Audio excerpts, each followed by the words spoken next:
तुम्हाला माहित आहे का भगवान शिव त्र्यंबकेश्वरला कसे आले? शेवटपर्यंत ऐका, कारण या कथेचा शेवट खूप वेगळा आहे. ब्रह्मगिरी नावाचा एक डोंगर होता. या डोंगरावर गौतम ऋषी आणि त्यांची पत्नी अहिल्या राहत होते. ते खूप साधं शांत आयुष्य जगत होते. कोणालाही त्रास देत नव्हते. ते नेहमी तपस्या आणि प्रार्थना करत असत.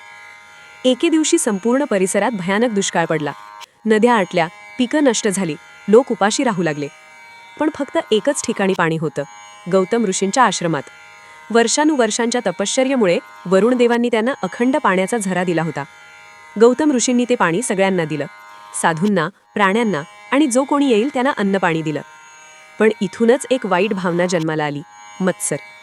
इतर ऋषींना हे पाहवत नव्हतं. त्यांचे आश्रम रिकामे पडले होते. सगळे लोक फक्त गौतमांकडेच येत होते. मग त्यांनी एक कट रचला. ते गणपतीकडे प्रार्थना करू लागले की गौतमांच्या आयुष्यात अडथळा निर्माण व्हावा. एक अशक्त गाय गौतमांच्या शेतात आली. गौतम ऋषींनी तिला हळूच हाकलण्याचा प्रयत्न केला आणि ती गाय तिथेच कोसळली, मृत झाली. सगळ्यांना असं वाटलं की गौतम ऋषींनी गोहत्या केली आहे. सगळे ऋषी त्यांच्यावर तुटून पडले. तू फार मोठं पाप केलं आहेस, असं ते म्हणाले. पण गौतम ऋषींनी वाद घातला नाही, स्वतःचं समर्थन केलं नाही.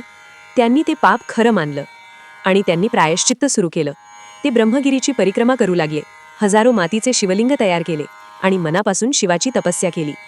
शेवटी भगवान शिव प्रकट झाले. शिवांनी विचारलं, तुला काय हवं आहे? गौतम ऋषींनी न्याय मागितला नाही, त्यांनी फक्त शुद्धी मागितली. माझं पाप गंगामातेने धुवून टाकावं, असं त्यांनी मागितलं. भगवान शिवांनी गंगेला बोलावलं. गंगा आली आणि गौतम ऋषींना शुद्ध केलं. पण इथे एक मोठं वळण आहे. गंगा म्हणाली, मी इथे कायम राहू शकत नाही.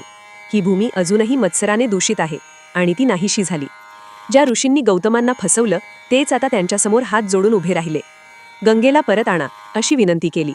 मग गौतम ऋषींनी पुन्हा प्रार्थना केली. गंगा परत आली, पण अट घातली, आधी तुम्ही स्वतः शुद्ध व्हा. मग त्या सगळ्या ऋषींना ब्रह्मगिरीची परिक्रमा करावी लागली, पश्चाताप म्हणून.